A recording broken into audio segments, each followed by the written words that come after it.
खबर मैं हूं आपके साथ संजय यादव। खबरों की शुरुआत करते हैं। प्रदेश के 6 जिलों में पंचायत चुनाव के बाद पंचायत समिति और जिला परिषद के प्रत्याशियों की सभी पार्टियां बाड़ाबंदी करने में जुटी हैं। बीजेपी ने जयपुर जिला परिषद के 51 प्रत्याशियों की बाड़ाबंदी के लिए चौमुखी एक होटल को चुना है। होटल में सभी प्रत्याशियों की बाड़ाबंदी की गई और 51 प्रत्याशियों को होटल में शिफ्ट किया गया है। एक बस में बिठाकर सभी प्रत्याशियों को होटल लाया गया। होटल में बाहरी व्यक्ति के प्रवेश पर रोक लगाई गई है। चर्चा इस बात की भी है कि जिला प्रमुख के लिए भाजपा किसी यादव प्रत्याशी पर भी इस बार दाव खेल सकती है।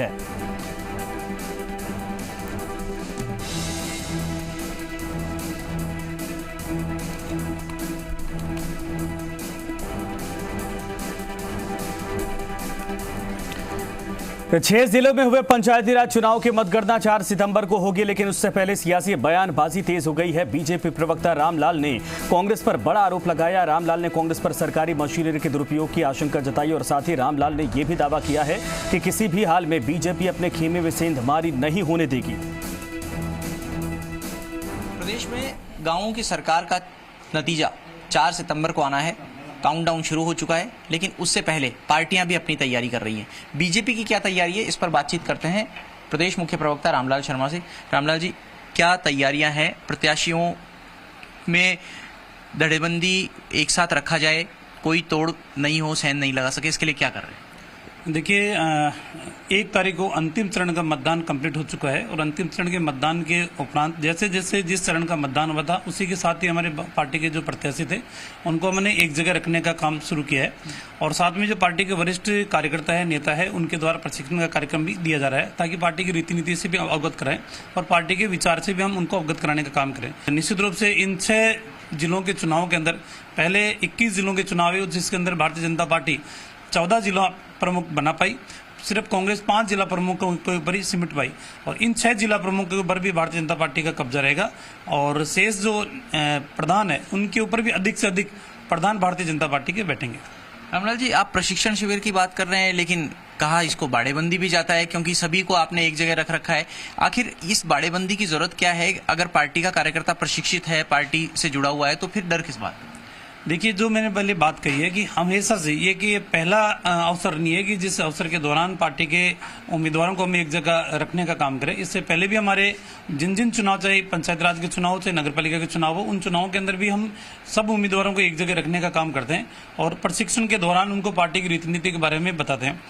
ये बात बिल्कुल जो मैंने पहले कही है उसको भी मैं दोहराने का काम करूंगा कि कांग्रेस की सरकार हर हथकंडा अपनाने का एक प्रयास कर रही है और हथकंडा इस बात का कि एक मैसेज इस तरीके के देना चाहती है कि कांग्रेस की सरकार ने 2.5 साल के अंदर ऐसा कोई काम नहीं किया कि जिससे जनता उनसे प्रभावित होकर मतदान करने की कोशिश करे। लेकिन एन प्रकार ने अंकों के गणित के अंदर वो सो ये करना चाहेगी कि देखो जनता आज भी हमारे पक्ष के अंदर खड़ी रही है। तो इसलिए हमारे इस दौरान थोड़ी सी सतर्कता हमने रख रखी है।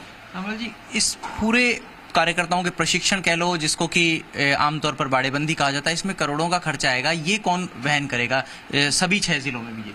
देखिए, हमारी जो वर्किंग कमेटी है जो बनी हुई है वो जिले की कमेटी है चाहे ब्लॉक की कमेटी है, स्थानीय हमारे जो जनप्रतिनिधि है, यही कार्यकर्ता जो आपसी तालमेल के साथ इसको वहन करते हैं और पार्टी ही इसको वहन करती है। तो रामलाल शर्मा एक बार फिर जीत का दावा कर रहे हैं, कह रहे हैं सभी 6 जिलों में जिला प्रमुख बीजेपी का बनेगा, लेकिन साथ ही वो ये भी कह रहे हैं कि निर्दलीय ऐसे ताकतवर प्रत्याशी जो बीजेपी के से ही बगावत करके चुनाव मैदान में उतरे हैं, जिनकी जीतने की संभावना है, उनसे भी लगातार संपर्क में पार्टी है, जरूरत पड़ी तो उनका भी साथ लिया जाएगा।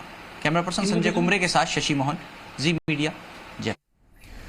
जोधपुर के भोपालगढ़ में मतदान के बाद अब प्रत्याशी मतगणना को लेकर नजर गड़ाए हैं। भोपालगढ़ पंचायत समिति के वार्ड संख्या 8 से कांग्रेस प्रत्याशी इंदिरा बिश्नोई के पति पप्पू राम डारा ने कांग्रेस कार्यकर्ताओं और समर्थकों से मतदान को लेकर चर्चा की और फीडबैक लिया है। साथ ही अरटिया खुर्द गांव में 90% मतदान करने के लिए ग्रामीणों का आभार प्रकट किया गया।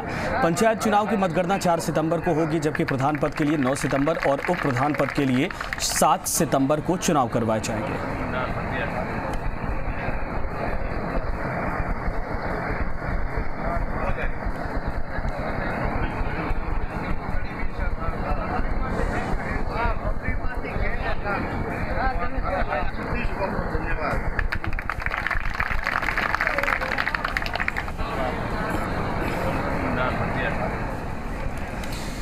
राष्ट्रीय आयुर्वेद संस्थान द्वारा आजादी की अमृत महोत्सव कार्यक्रम में केंद्रीय आयुष मंत्री सर्बानंद सोनोवाल ने शिरकत की और उन्होंने राष्ट्रीय आयुर्वेद संस्थान जयपुर का जायजा भी लिया। राष्ट्रीय आयुर्वेद संस्थान के कुलपति प्रोफेसर संजीव शर्मा भी उनके साथ मौजूद थे। आजादी अमृत महोत्सव के तहत मनाए जा रहे आयुष सप्ताह कार्यक्रम का उन्होंने विधिवत शुभारंभ किया। और आपको बता दें कि भारत सरकार के आयुष मंत्रालय द्वारा आयुष सप्ताह कार्यक्रम मनाया जा रहा है। यह कार्यक्रम 30 अगस्त से लेकर 5 सितंबर के बीच मनाया जाएगा। इस दौरान गुडुचि, घनवटी और आयुर्वेद औषधि और गिलोय के पौधों का वितरण किया जाएगा। राष्ट्रीय आयुर्वेद संस्थान कोरोना योद्धाओं और 60 वर्ष से अधिक आयु के व्यक्तियों को गुडुचि, घनवाटी और गिलोय पौधे का खास तौर पर वितरण करेगा।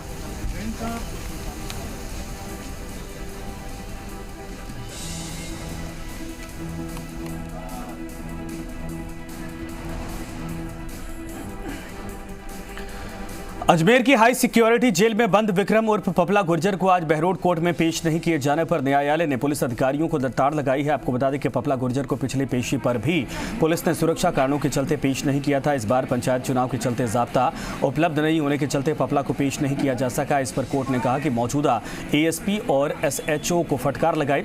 इस दौरान पपला गुर्जर के 2 साथी महिपाल और बीरबल को बहरोड कोर्ट में पेश किया गया। अब न्यायालय ने पपला गुर्जर को 22 सितंबर को कोर्ट में पेश करने का आदेश दिया है।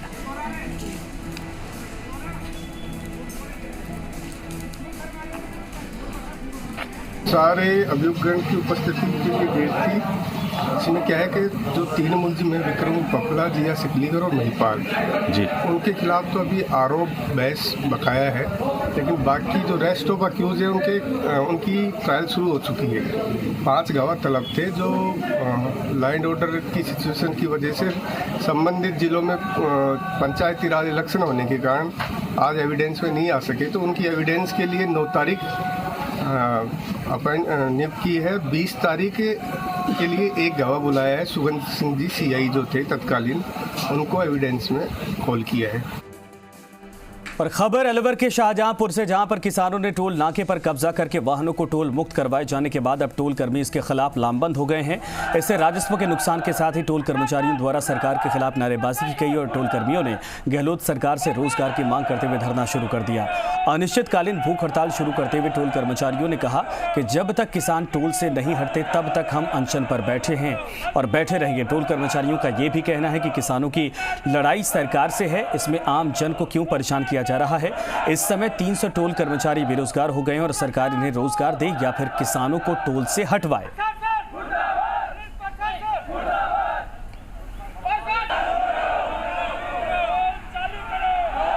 आपकी लड़ाई सरकार से है कि आम जनता से? जब आम जनता दुख पा रही है, हम बेरोजगार हो रहे हैं, तो फिर आप सरकार से लड़ो ना, हमसे क्यों लड़ रहे हो?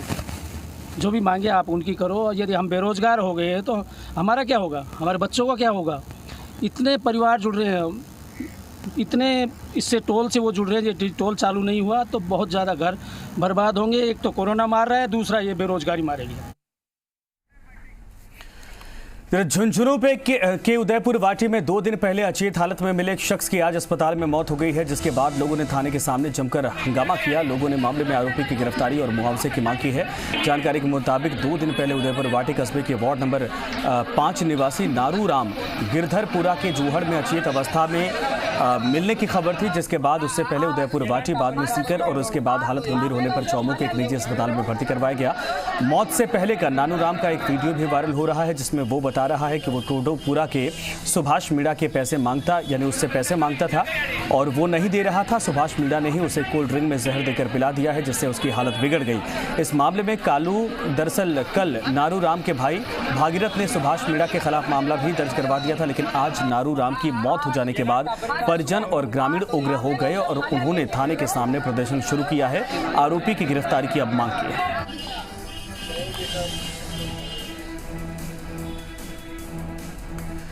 राजसमंद के रेल मगरा में हिंदुस्तान जिंक के दरीबा प्लांट में जहरीली गैस के रिसाव से एक कर्मी की मौत हो गई है। मौत के बाद दरीबा में हिंदुस्तान जिंक प्लांट के बाहर परिजनों ने प्रदर्शन किया है। मृतक के परिजनों ने मुआवजे की मांग को लेकर जमकर हंगामा किया। मृतक के परिवार वालों ने मुआवजा नहीं देने तक शव उठाने से मना कर दिया है।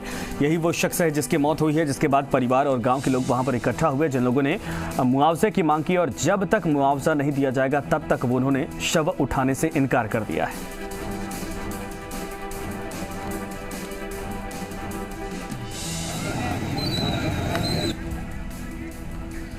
और एक और बड़ी खबर इस वक्त आ रही है जयपुर से। आपको बता दें कि जेएलएन हॉस्पिटल अजमेर में चिकित्सकों से मारपीट का यह पूरा मामला है। अजमेर के रेजिडेंट्स को जयपुर जॉर्ड का समर्थन और मामले को लेकर सीएम के नाम लिखा पत्र। जल्द कार्रवाई की रखी मांग। जल्द कार्रवाई न होने पर जयपुर जॉर्ड राज्य के सभी कॉलेजों से जूनियर रेजिडेंट, सीनियर रेजिडेंट और इंटर्न करेंगे हड़ताल। यह बड़ी खबर इस वक्त आ रही है।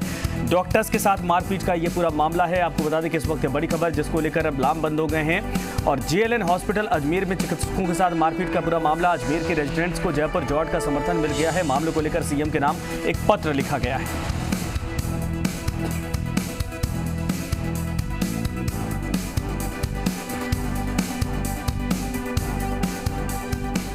और एक और बड़ी खबर इस वक्त जयपुर से ही आ रही है, जहां पर विभिन्न मांगों को लेकर कल बेरोजगारों का प्रदर्शन है। राजस्थान कर्मचारी चयन बोर्ड कार्यालय पर किया जाएगा प्रदर्शन। राजस्थान बेरोजगार एकीकृत महासंघ के बैनर तले यह प्रदर्शन किया जाएगा।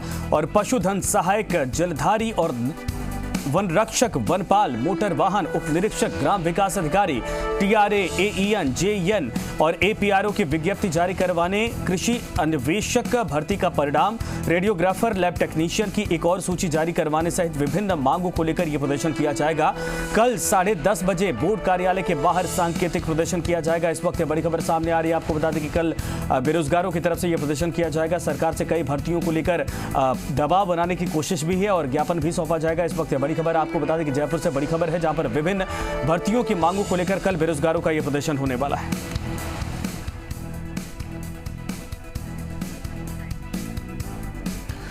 इधर हनुमानगढ़ से खबर है, जहां पर जंक्शन पुलिस ने नकली नोटों पर कार्रवाई करते हुए 2 जनों से 84,200 रुपए के नकली नोट बरामद की है। जंक्शन थाना अधिकारी नरेश गेरा के अनुसार जंक्शन पुलिस ने जिला विशेष टीम में सहयोग से जंक्शन के ट्रांसपोर्ट नगर में बाइक सवार संगरिया तहसील निवासी कुलदीप सिंह और शिव प्रकाश को 84,200 रुपए के नकली नोटों सहित गिरफ्तार किया है। पुलिस के अनुसार बरामद नोट 500 और 100 रुपए के नकली नोट हैं और दोनों ने प्रिंटर से नकली नोट छापने की बात स्वीकारी है। फिलहाल पुलिस दोनों से चलाए गए नकली नोट और इनके अन्य साथियों के बाबत पूछताछ शुरू कर दी है और आगे मामले में जांच टाउन सीआई दिनेश सारण को सौंप दी गई है।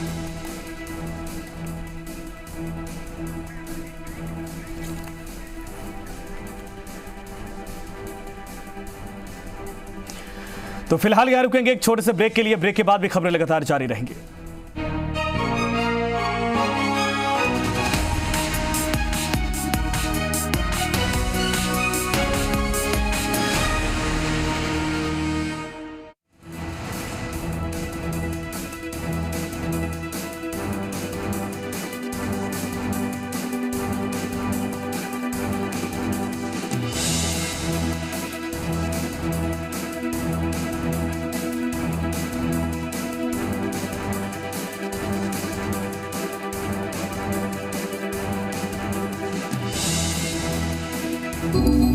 जब भी दुश्मनों ने हमारी सरहदों को निशाना बनाया, भारतीय सेना ने उनके गुरूर को पैरों तले रौंदा। हमारा देश सुरक्षित है क्योंकि सेना की चौकसी है।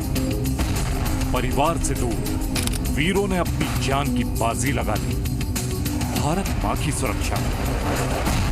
ऐसे वीर शहीदों के परिवारों को जी राजस्थान करेगा सम्मान।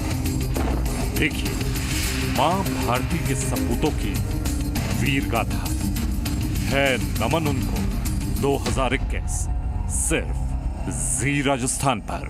Powered by Shri cement limited, copowered by Mahatma Gandhi hospital Jaipur, copowered by JECRC university to better disease management.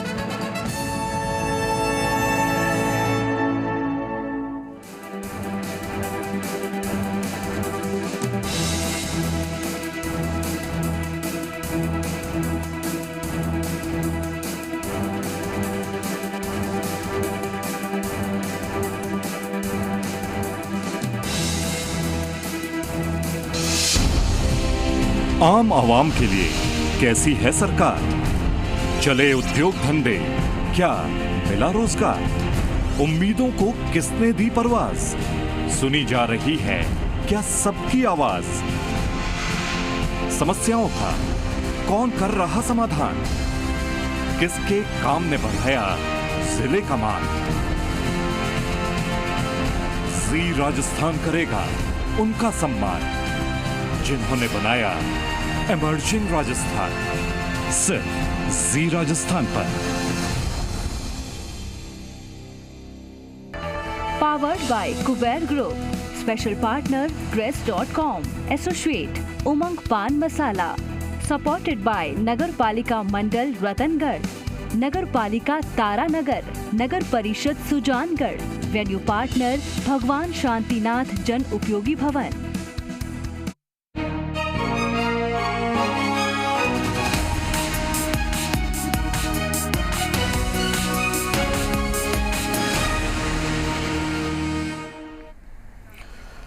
तो ब्रेक के बाद एक बार फिर से आप सभी का स्वागत है। राजसमंद के आमेर पुलिस थाने से कुछ ही दूरी पर एक मोबाइल शॉप पर दुकानदार की आंखों में मिर्ची डालकर 17,000 का मोबाइल लेकर चोर फरार हो गया।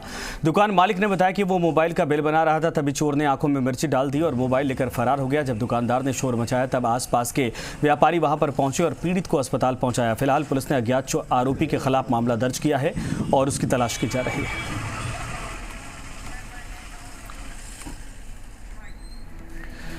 सवाई माधोपुर जिले के पाकड़ की ढाणी में चुनावी रंजिश को लेकर दो पक्षों के बीच में जमकर मारपीट हुई है। खूनी संघर्ष हो गया है। दोनों पक्षों के बीच में हुई इस खूनी संघर्ष में एक शख्स की मौके पर ही मौत हो गई, वहीं 1 दर्जन लोग बुरी तरीके से लहूलुहान हो गए। घायलों को सवाई माधोपुर जिला मुख्यालय के सामान्य चिकित्सालय में भर्ती करवाया गया, जहां उनका इलाज जारी है। साथ ही मृतक का शव पोस्टमार्टम करवाकर परिजनों को सुपुर्द कर दिया गया। जानकारी के मुताबिक पंचायत चुनाव के दौरान अन्य प्रत्याशियों को वोट देना कुछ लोगों को नागवार गुजरा, जिस पर आक्रोशित होकर एक पक्ष ने दूसरे पक्ष पर हमला कर दिया और इस संघर्ष में एक शख्स ट्रैक्टर के चपेट में आ गया, जिससे उसकी मौके पर ही मौत हो गई। फिलहाल गांव में तनावपूर्ण हालात हैं और पुलिस जाब्ता तैनात किया गया है। डूंगरपुर जिले के सदर थाना क्षेत्र के स्थित एक होटल में बदमाशों ने पथराव किया है। साथ ही होटल के अंदर भी जमकर मारपीट की है, तोड़फोड़ की है। इस दौरान होटल के स्टाफ और ग्राहकों ने भागकर अपनी जान बचाई। बताया जा रहा है कि होटल मालिक और बिलड़ी सरपंच पति के बीच कोई विवाद चल रहा था। इस बीच सरपंच पति बद्री ने होटल मालिक को किराए पर दिए होटल को खाली करवाने को लेकर कहा था और खाली नहीं करवाने पर होटल को जला देने की चेतावनी दी थी, जिसके बाद बाइक पर सवार होकर बदमाशों ने पहुंचकर पथराव किया। वहीं बदमाशों ने इसके बाद होटल में घुसकर जमकर तोड़फोड़ भी की है। घटना के बाद सदर थाना पुलिस मौके पर पहुंची और तब तक बदमाश फरार हो चुके थे। यह पूरी घटना होटल में लगे सीसीटीवी कैमरे में कैद हो गई। डूंगरपुर जिले के भिलुड़ा गांव में शिक्षक के घर में घुसकर हमला करने वाले 4 बदमाशों को पुलिस ने गिरफ्तार किया है। सांगवाड़ा थाना अधिकारी के मुताबिक 31 अगस्त को भिलुड़ा निवासी शिक्षक नेता सुभाष चंद्र भट्ट के घर पर हमला हुआ था। हमलावरों ने लाठी और पत्थरों से घर पर चढ़ाई करते हुए उनके बुजुर्ग मां, पत्नी और भाई के साथ जमकर मारपीट की थी। हमलावर घर वालों से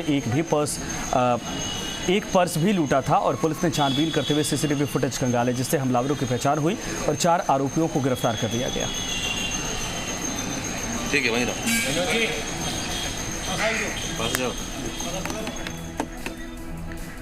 अजमेर की विशेष पॉक्सो कोर्ट ने 15 महीने के मासूम के साथ कुकर्म मामले में अहम फैसला सुनाते हुए आरोपी दुर्गा लाल को आजीवन कारावास की सजा सुनाई है। साथ ही 61,000 रुपए का आर्थिक दंड भी लगाया है।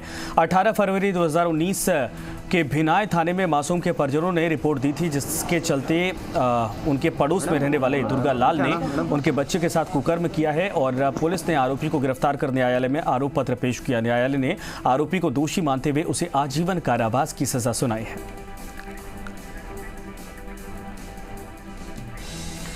और खबर बाड़मेर से है, जहां पर कोतवाली थाना क्षेत्र से 2 युवकों के अपहरण और बंधक बनाकर मारपीट करने का मामला सामने आया है। पुलिस ने घटना की जानकारी मिलने पर आरोपियों के चंगुल से दोनों को छुड़ाया और 6 आरोपियों को गिरफ्तार किया है। कोतवाली थाना प्रभारी उगम राज सोनी ने बताया कि बुधवार सुबह चौहटन सर्किल पर हनुमान राम और सिरधरी सर्किल पर चेतन राम का आपसी लेन देन के चलते आरोपियों ने अपहरण कर लिया था। उसके बाद दोनों युवकों को सदर थाने के पीछे मौजूद एक मकान में बंधक बनाकर मारपीट की गई। फिलहाल पुलिस ने पीड़ित की रिपोर्ट के आधार पर अपहरण और मारपीट का मुकदमा दर्ज किया है। टोंक जिले की अलीगढ़ थाना क्षेत्र में सवाई माधोपुर मार्ग पर एक निजी एम्बुलेंस अनियंत्रित होकर गड्ढे में जा गिरी, जिसमें एक बुजुर्ग महिला सहित 2 लोग घायल हो गए। राहगीरों ने घायलों को सवाई माधोपुर के अस्पताल पहुंचाया, जहां बुजुर्ग महिला प्रेम देवी को मृत घोषित कर दिया गया और हादसे की सूचना के बाद अलीगढ़ पुलिस मौके पर पहुंची और घटनास्थल का मौका मुआयना किया है।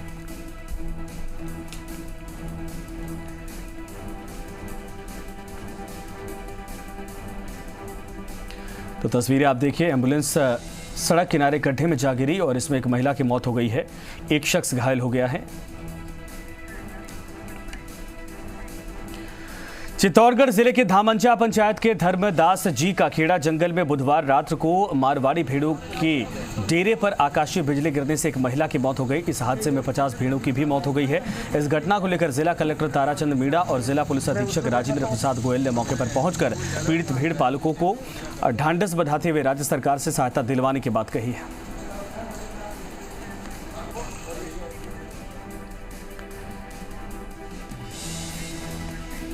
जोधपुर के मिनर्वा सेंटर के सामने जेके इलेक्ट्रॉनिक्स नाम के इलेक्ट्रॉनिक शोरूम में भयंकर आग लग गई और आग से करोड़ों के नुकसान की आशंका जताई जा रही है। आग इतनी भीषण थी कि बुझाने के लिए कंस्ट्रक्शन को जेसीबी बुलाकर तोड़ना पड़ा। फायर ट्रेडर्स ने बड़ी मुश्किल के बाद आग को काबू पाया। इलेक्ट्रॉनिक सामान का शोरूम होने के चलते आग तेजी से फैली और लाखों का नुकसान इसमें बताया जा रहा है।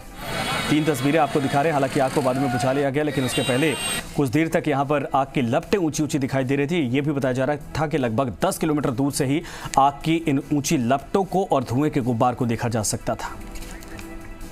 चांदसा तक अपने सोजती गेट की साइड में जो रोड जा रहा है, तो वहाँ पे अपने इलेक्ट्रॉनिक की दुकान है, इलेक्ट्रॉनिक की दुकान में आग लगी है और इलेक्ट्रॉनिक पहले सूचना मिली थी कि आग थी, तो उस हिसाब से हमने 3 गाड़ी पहले रवाना करी। उसके बाद में उन्होंने बोला कि नहीं है ना पूरे मार्केट में आग है, तो 7 से 8 गाड़ियाँ रवाना करी है।